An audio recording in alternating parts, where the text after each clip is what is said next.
And looking forward to that action, I can tell you, because if I change it to the classes quickly, Class E is headed up by Zayed Ismail and Farad Imabram. So Renier gone into pit lane by the looks of things, so possibilities of a change up there right from the word go, but we are under starters orders now, the lights are out and we are racing down towards turn 2. Yeah, I think he probably took the safer option because those turbo cars in the wet can be very tricky. The NA cars will probably handle these conditions a lot better.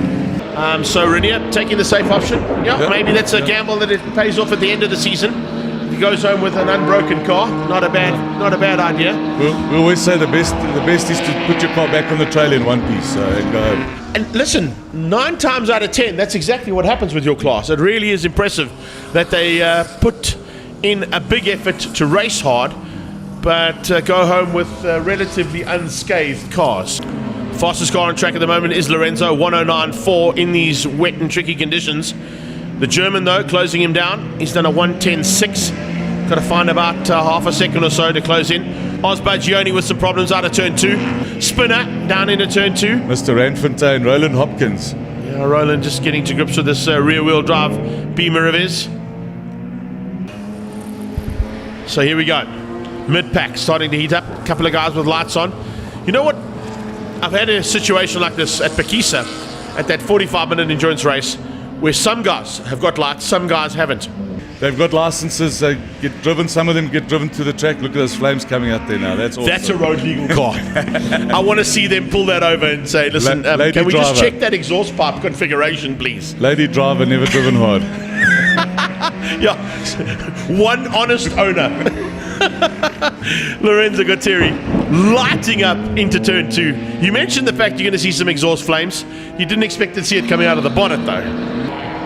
Reynolds in the valve hospital machine flying through turn 4, trying to maintain a good possibilities of what is going to be. Where is he sitting at the moment? What are the times like, Greg? Are they doing? So we're looking at 108s from Gauteng, 113s out of Neil Reynolds, leading class, of course, there he is, leading class D. And class E, we're doing 118s with Zayed Ismail. Yeah, so they're about a second and a half, 2 seconds off the pace. I'm actually quite impressed. We've got a move here from our French race driver, Ludwig Chiron, on George Economides, but I think Economides is going to keep him. He's a track specialist at Zwartkops. Now, George Economides is a difficult man to pass at Zwartkops, that's for sure. Now the Germans... Red flag. Someone go off somewhere. Looks like that might be the end of the day's racing as well, because that's 6 laps completed. Is that enough? Okay, so 6 laps completed, cars being called in with a red flag. We're hearing that it might have been due to some lightning up at turn 6. Not quite sure what the incident is there. But Bernard, unfortunately, that brings the race to a close. It's not what we wanted. We're just starting to get into the mix there a bit, hey? Yeah, it looks like the guys are actually doing quite well for the conditions and stuff. So, is what it is. What can I do?